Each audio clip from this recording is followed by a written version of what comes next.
एक ब्रिटिश इतिहासकार था, उसका नाम था जेम्स मिल्स। आप लोग पूरा का पूरा इतिहास पढ़िएगा जब इंडिया का, तो आपको एक चीज़ हमेशा देखने को मिलेगा, जितने भी अंग्रेज इतिहासकार होंगे वो इंडिया के इतिहास को और इंडिया को हमेशा गलत बताएंगे। तो ये जो जेम्स मिल था, इसने क्या किया, इंडिया के हिस्ट्री को बांट दिया 3 पार्ट में। बोला जो पहला काल है वो हिंदू काल है, दूसरा काल है वो मुस्लिम काल है, और तीसरा काल है वो ब्रिटिश काल है। हिंदू काल बोला ये अननोन से लेके 1200 AD तक। मुस्लिम काल यह बोला 1200 से लेके 1757 तक, और 1757 से लेके 1947 तक कह लिया, या फिर जिस समय यह आया होगा उस समय तक को यह कह दिया ब्रिटिश काल। अब देखिए, यह इतिहासकार को मैंने इसलिए बोला कि ये जो ऐसे इतिहासकार हैं इनके बातों से हमेशा असहमति रहती है, क्योंकि देखिए जिस काल को यह हिंदू काल कह रहा है अननोन से लेके 1200 तक, इसी काल में कहीं बौद्ध का शासन रहा भारत पे। कभी ऐसे भी राजा बने जिनका धर्म जैन था, ऐसे भी राजा बने जिनका धर्म कुछ और था, जैसे आजीवक संप्रदाय को मानने वाले भी थे। उसके बाद जिस काल को यह मुस्लिम काल कह दिए, जैसे कि 1200 से लेकर 1757 तक, तो यह जो काल था, इस काल को अगर आप लोग देखेंगे भारत में, तो जो साउथ इंडिया था वहाँ पे हिंदू राजा थे, नॉर्थ में मुस्लिम राजा थे, और भी अलग अलग प्रांतों में अलग अलग धर्म संप्रदाय को मानने वाले राजा थे। तो इस कारण से इनका जो कथन था इसको सभी इतिहासकारों ने नहीं माना। उसके बाद देखिए, क्योंकि यह ब्रिटिश था तो इसने कितनी चालाकी से इस काल को ब्रिटिश काल कह दिया। अगर इस फर्स्ट काल और सेकेंड काल को यह हिंदू और मुस्लिम कह रहा था, तो इस हिसाब से इसको थर्ड काल को क्रिश्चियन काल या ईसाई काल कहना चाहिए था। इसने बहुत चालाकी से क्या किया कि थर्ड पीरियड को इसने ब्रिटिश काल कह दिया है। मतलब यह जो शासन रहा ये ब्रिटिशर्स का शासन रहा, ईसाइयों का शासन नहीं रहा। तो उस हिसाब से तो ईसाइयों का शासन होना चाहिए था, लेकिन इसने इसे ब्रिटिशर्स काल कह दिया। इसके बाद जब इंडिया में और भी बहुत सारे इतिहासकार आए, कुछ इंडियन इतिहासकार भी आए, कुछ मार्क्सवादी इतिहासकार जब आए भारत में, जब उन लोगों ने भारत का इतिहास लिखा, तो फिर जैसे कि विश्व का इतिहास का विभाजन किया गया था प्राचीन इतिहास, मध्यकालीन इतिहास और आधुनिक इतिहास में, तो इन 3 पार्ट में बांटा गया भारत के इतिहास को, मार्क्सवादी इतिहासकारों के द्वारा और भारतीय इतिहासकारों के द्वारा। तो इसमें से जो कुछ इम्पोर्टेंट नाम है वो हम लोग ध्यान रखेंगे। एक नाम आता है रोमिला थापर का, बिपिन चंद्र का, रामशरण शर्मा का। तो ये लोग कुछ हैं जो फेमस इतिहासकार हैं। तो जैसा कि आप लोगों को पता था कि हम लोग BPSC के लिए, दरोगा के लिए हिस्ट्री का शुरुआत आज से कर रहे हैं, तो इसमें हम लोग थोड़ा सा इन डिटेल बात करेंगे हर चीज़ के बारे में, क्योंकि BPSC में ये जो आता है हिस्ट्री प्रीलिम्स में भी कहने को तो ऑब्जेक्टिव होता है पर वो कंसेप्चुअल होता है, और आपके दरोगा में भी जो आता है वो भी कंसेप्चुअल होता है। तो थोड़ा सा डिटेल बात करेंगे, वीडियो लंबा होगा, आप लोग ध्यान से इसको सुनिएगा और समझिएगा। और कैसा लगा वीडियो के लास्ट में कमेंट करके आप लोग बताइएगा ज़रूर। भारत का जो आधुनिक युग कहा जाता है, जो माना जाता है, यह तब से शुरू होता है मॉडर्न इंडिया, जब से यूरोपियन का इंडिया में आगमन हुआ। तो सबसे पहले तो हम लोग को बात क्या समझना पड़ेगा कि यूरोपियन का आगमन इंडिया में कब हुआ। तो अगर हम लोग एंशियंट हिस्ट्री पढ़ेंगे और मीडिएवल हिस्ट्री पढ़ेंगे, मध्यकालीन भारत पढ़ेंगे, तो वहाँ भी हमको दिखेगा कि बहुत सारे यूरोपियन इंडिया में आए। तो हम लोग यहाँ पे ही क्यों बात कर रहे हैं कि यूरोपियन का आगमन, इसी आगमन के बारे में क्यों बात हो रही है। तो देखिए होता क्या है कि जो भारत आने का जो रास्ता था, पहले भी लोग यूरोप से भारत आते थे, लेकिन जो भारत आने का रास्ता था, देखिए भारत जो है, भारत का जो कह लीजिए कि भौगोलिक स्थिति है, वो इस तरह से इतना अच्छा भगवान ने बनाया है कि एक तरफ से हमारा रक्षा हिमालय करता है उत्तर में, उसके बाद 2 साइड से हमारा रक्षा पानी करता है, एक तरफ से अरेबियन सी है, नीचे से हिंद महासागर है, एक तरफ बे ऑफ बंगाल है। तो एक ही रास्ता बचता है, वो अफ़गानिस्तान पाकिस्तान का रास्ता, जिससे लोग भारत आ सकते थे लैंड से, और पानी से आने का था तो वो अरेबियन सी होके था। तो देखिए यहाँ पे भारत आने का 2 रूट है, हमेशा से शुरू से 2 रूट था। अब तो हवाई मार्ग से लोग आ जाते हैं, लेकिन पहले 2 ही रूट था। एक रूट जो था वो ज़मीन से था, और ज़मीन से भारत, यूरोपियन को ज़मीन से भारत में आने के लिए उनको आना पड़ता तुर्की, तुर्की से इराक, इराक से ईरान, ईरान से अफ़गानिस्तान, और अफ़गानिस्तान पहुंचने का वहाँ से 4 पास था। इसमें से किसी भी एक पास से आदमी भारत में इंटर कर सकता था। एक था खैबर पास, कुर्रम पास, बोलन पास और गोमल पास। ये तो हो गया लैंड रूट। इसके अलावा एक और रूट था इंडिया में आने का, इसको हम लोग बोलते हैं सी रूट, यानी कि पानी से आने का। तो पानी से अगर यूरोपियन इंडिया में आते तो उनको मेडिटेरियन सी, फिर ब्लैक सी, रेड सी और बे ऑफ पर्सिया को पार करते हुए अरेबियन सी आना पड़ता। इसके बाद फिर वो इंडिया में इंटर कर सकते थे। तो ये दो रूट था यूरोपियंस को इंडिया में आने का। लेकिन देखिए इसमें फिर क्या हुआ कि 1453 ईस्वी में क्या हुआ कि जो दोनों का दोनों रूट था वो था कस्तुनतुनिया से होकर, और तुर्कों ने कस्तुनतुनिया पे अपना कब्जा जमा लिया। और अब इन लोगों ने कहा कि हम आपका यह व्यापारिक मार्ग बंद कर देंगे। उसके बाद यूरोपियंस को भारत में आने के लिए न तो लैंड रूट बचा और ना ही वाटर रूट बचा। तो फिर आपके दिमाग में यह सवाल आ सकता है कि यूरोपियंस को भारत आने की इतनी आवश्यकता ही क्या थी। तो मैं आपको बता दूं कि जो यूरोपियंस थे वो मसाले के लिए पूरी तरह से इंडिया पे ही डिपेंडेंट थे, तो उनको कैसे भी करके भारत तो पहुंचना ही था। तो इसी कारण से यूरोपियंस को भारत के लिए एक अलग से रास्ता खोजने की आवश्यकता पड़ी। तो इसका शुरुआत हुआ, भारत के लिए रास्ता खोजने का जो शुरुआत हुआ वो शुरुआत हुआ 1494 में, जब कोलंबस ये कहाँ का था, ये स्पेन का था। तो कोलंबस स्पेन के मैड्रिड से निकला और इसको जाना था भारत खोजने के लिए। तो जहाँ पे इसका स्पेन का लोकेशन है उससे इन लोगों को भारत खोजने के लिए आना पड़ता ईस्ट में, लेकिन बाय मिस्टेक ये चला गया वेस्ट में और इंडिया की जगह ये पहुँच गए अमेरिका। तो गलती से इन्होंने इंडिया की जगह अमेरिका के लिए रास्ता खोज डाला। इसके बाद 1487 में 1487 में पुर्तगाल से चले एक नाविक कह लीजिए जिनका नाम था बार्थोलोमियो डायस, और ये वहाँ से चले इंडिया के लिए। इन्होंने सही रास्ता पकड़ा और ये पूरब की तरफ ही आए, लेकिन ये साउथ अफ्रीका में पहुँचे केप ऑफ गुड होप तक, और वहाँ पे आके इनका फिर उससे आगे ये नहीं बढ़ पाए और ये वहीं से वापस चले गए। तो पहला जो कोशिश किया वो किया कोलंबस ने, लेकिन ये अमेरिका चला गया। दूसरा जो कोशिश किया वो किया बार्थोलोमियो डायस ने 1487 में, लेकिन ये भी पहुंच नहीं पाए। उसके बाद जो तीसरा कोशिश किया गया, सफल कोशिश, वह किया गया, आप सबों को नाम पता होगा, वास्को डी गामा के द्वारा। और जो वास्को डी गामा थे ये भी थे कहाँ के, पुर्तगाल के, और ये चले पुर्तगाल की राजधानी लिस्बन से। और ये जिस जहाज़ से चले थे उस जहाज़ का नाम था साओ गैब्रियल। उसके बाद एक यहाँ बात हम लोग ध्यान रखेंगे, वास्को डी गामा जब यहाँ पहुँचे केप ऑफ गुड होप के पास साउथ अफ्रीका में, तो वहाँ से इनको एक नाविक ने मदद किया। उस नाविक का नाम था अब्दुल मनीद, और इसके मदद करने के बाद वास्को डी गामा 1498 में पहुँचे इंडिया में, कहाँ पे, कालीकट, जो कि केरला में पड़ता है। आइए अब इसमें हम लोग और देखते हैं कि वास्को डी गामा को जो भारत भेजा गया था वो भेजा गया था पोर्तुगीज किंग के द्वारा, और उस राजा का नाम था डॉन हेनरिक, या फिर इन्हें प्रिंस हेनरी द नेविगेटर के नाम से भी इतिहास में जाना जाता है। इसके बाद देखिए वास्को डी गामा जब इंडिया पहुंचे उसके बाद 1498 में यहाँ पे पोर्तुगीज ईस्ट इंडिया कंपनी का स्थापना किया गया। उसके बाद वास्को डी गामा 1499 ईस्वी में भारत से वापस चले गए, यानी बैक फ्रॉम इंडिया। और ये जब गए यहाँ से तो ब्लैक पेपर लेके गए जिसको इन्होंने यूरोप में बेचा, तो उनको 60 गुना, कितना, 60 गुना मुनाफा हुआ। अगर 1 रुपये का सामान यहाँ से वो ले गए तो वहाँ पे उनको 60 रुपया फ़ायदा हुआ। उसके बाद क्योंकि वास्को डी गामा को बहुत प्रॉफिट हुआ तो यह वहाँ पे लोगों ने सुना, तो एक और व्यापारी था 1500 ईस्वी में जिसका नाम था पेड्रो एल्वारेज कैब्रियल।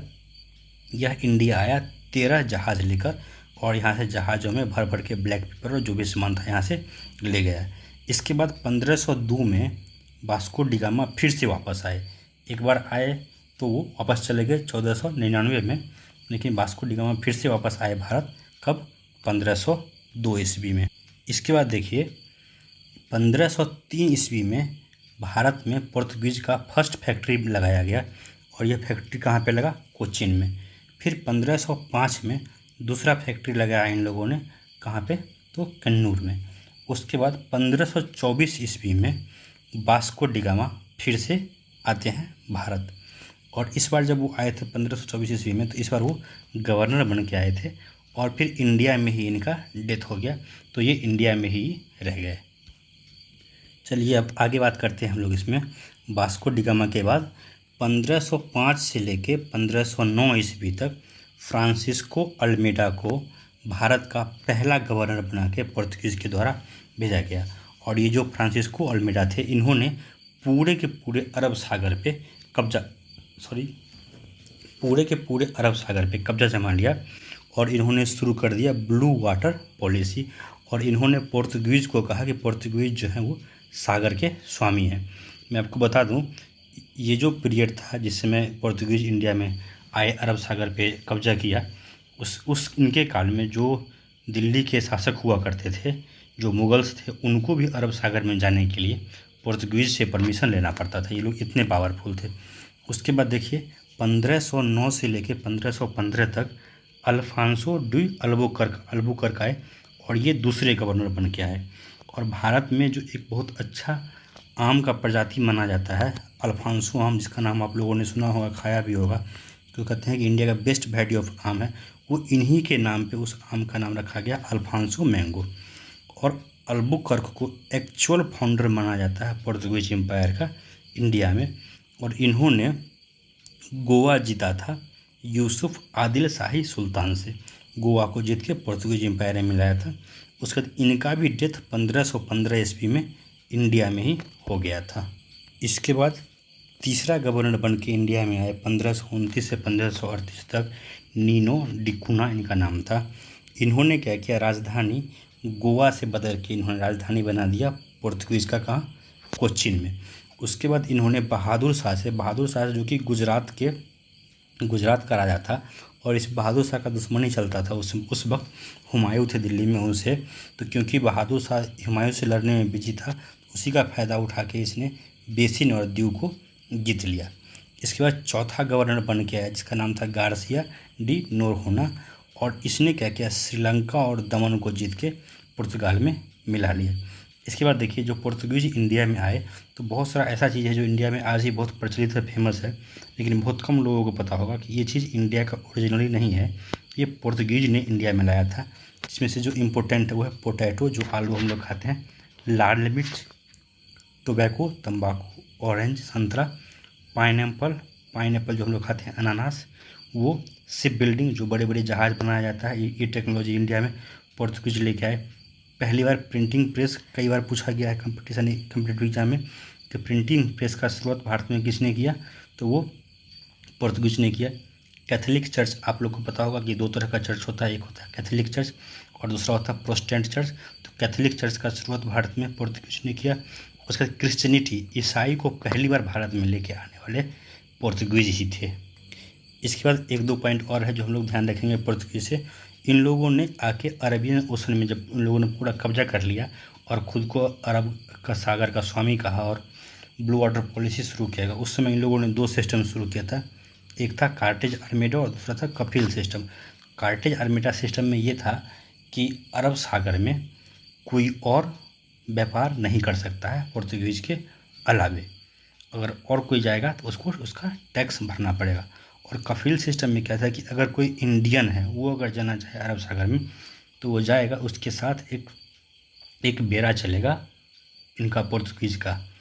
उसके बाद जो लोग अरब सागर में ट्रेड करने का परमिशन लेते भी थे, उन्हें ब्लैक पेपर और तंबाकू का ट्रेड करने का परमिशन पोर्तुगीज़ के द्वारा नहीं दिया गया था।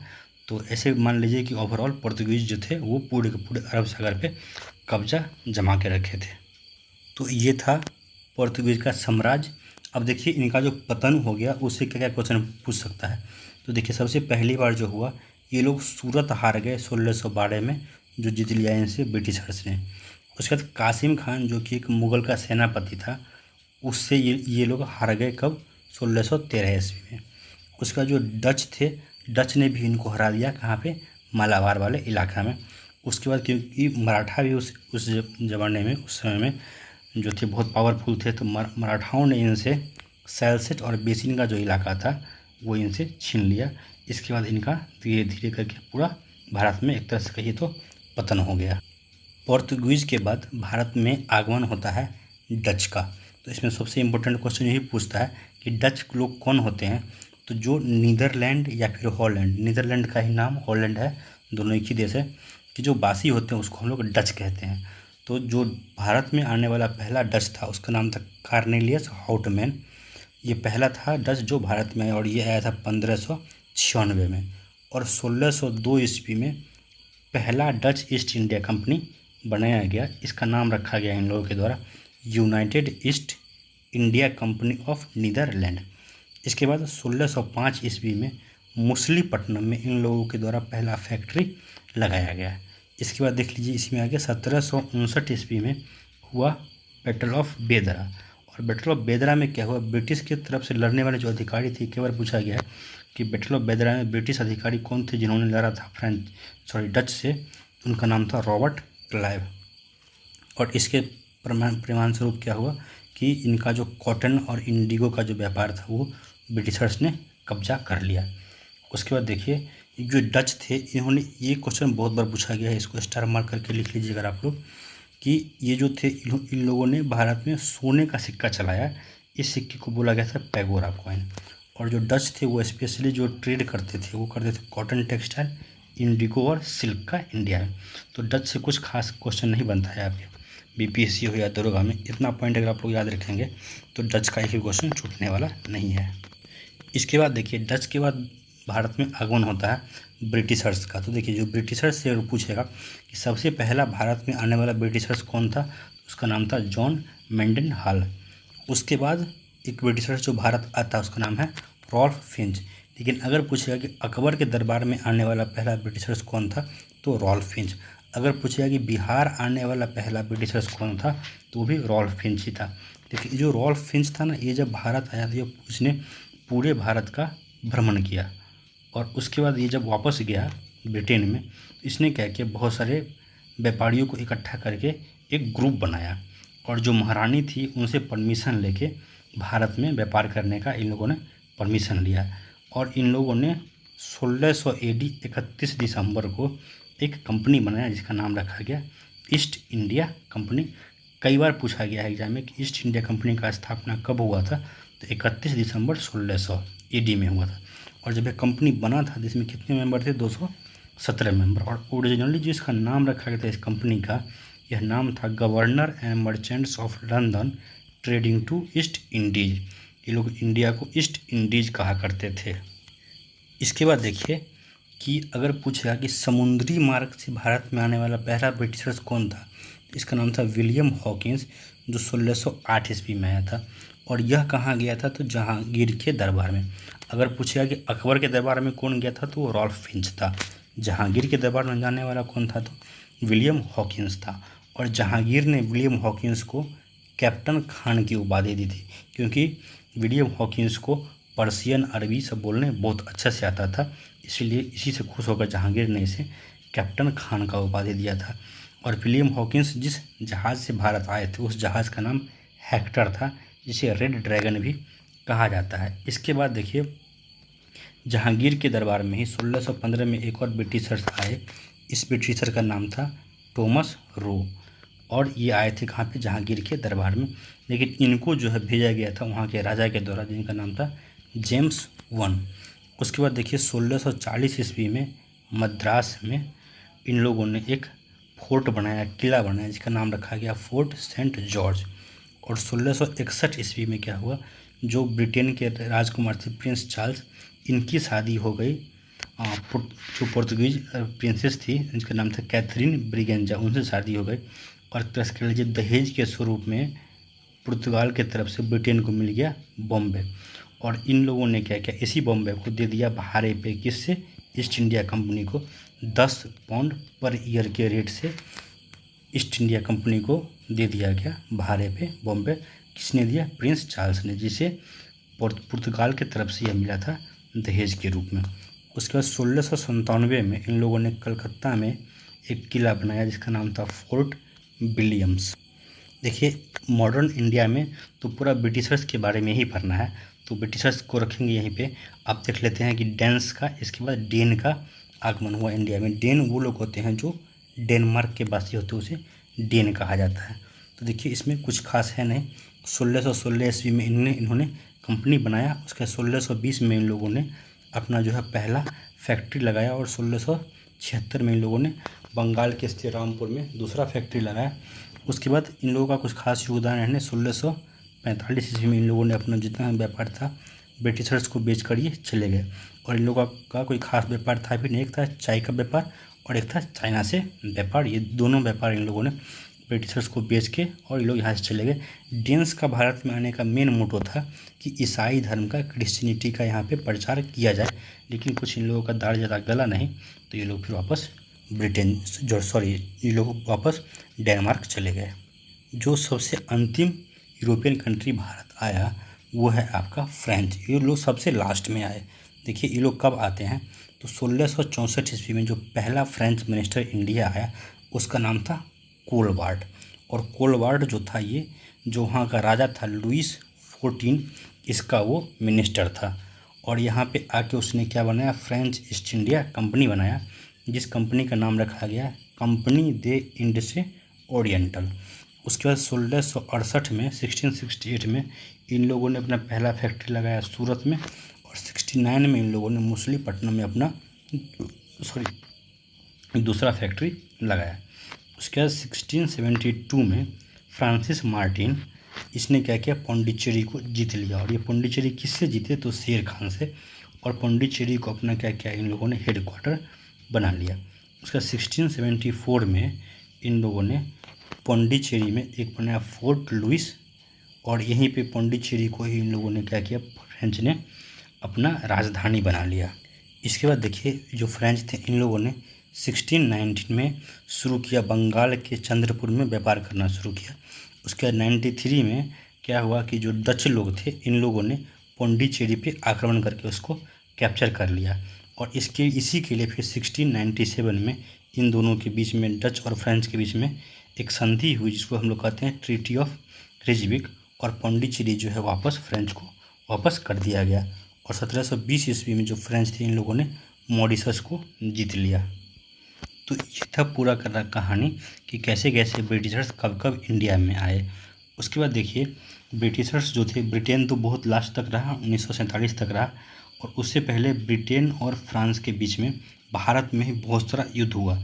और जो जिसका मेन कारण हैदराबाद या कर्नाटक का इलाका रहा, वहाँ के जो लोकल रूलर थे उनके कारण इन लोगों में हमेशा युद्ध होता रहा।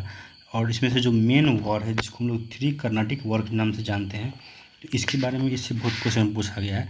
ये वॉर इंडिया में होने का मेन कारण था कि इन दोनों देश का, ब्रिटेन का और फ्रांस का, एक यूरोपियन कंट्री है ऑस्ट्रिया, उस पर ये दोनों कब्जा करना चाहते थे। लेकिन क्योंकि इन लोगों का इंटरेस्ट यहाँ भी एक दूसरे के आमने सामने आ रहा था, तो कहीं ना कहीं दोनों का युद्ध इंडिया में भी होता रहा। देखिए 3 कर्नाटिक वॉर हुआ, कब कब हुआ और क्या क्या इसका कारण रहा। देखिए पहला वॉर हुआ, मैं बोल देता हूँ, दिखने रहा था इसमें, 1746 से लेकर 48 तक, ठीक है। और ये वॉर होने का मेन कारण था कि लोग ऑस्ट्रिया जो कि यूरोप का एक देश था उस पर लोग कब्जा करना चाहते थे। और इस युद्ध को ख़त्म करने के जो ट्रीटी साइन किया गया वो था आला सेपल।